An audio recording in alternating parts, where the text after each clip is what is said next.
സംസ്ഥാനത്തെ ഇന്നും ഉയർന്ന താപനിലയ്ക്ക് സാധ്യതയെന്ന് മുന്നറിയിപ്പ്. സാധാരണയേക്കാൾ 3 ഡിഗ്രി സെൽഷ്യസ് വരെ താപനില ഉയരുമെന്ന് കേന്ദ്ര കാലാവസ്ഥാ വകുപ്പിന്റെ പ്രവചനം.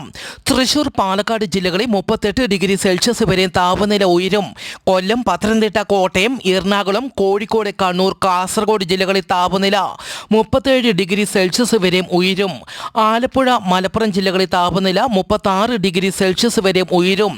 ചൂട് ഉയരുന്നതിനാൽ പൊതുജനങ്ങൾ ജാഗ്രത പാലിക്കണമെന്നും പുറംജോലികളിൽ ഏർപ്പെടുന്നവർ തുടർച്ചയായി സൂര്യപ്രകാശം ഏൽക്കുന്നത് ഗുരുതരമായ ആരോഗ്യ പ്രശ്നങ്ങൾക്ക് കാരണമാകാം.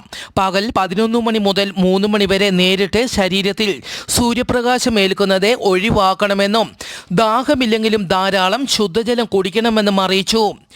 മഹാരാഷ്ട്രയിലെ ലാത്തൂർ ജില്ലയിലെ നാഗ്പൂർ രത്നഗിരി ദേശീയപാതയിൽ ബസ് മറിഞ്ഞ് 38 പേർക്ക് പരിക്കേറ്റു. പരിക്കേറ്റ 6 പേരുടെ നില ഗുരുതരമാണ്.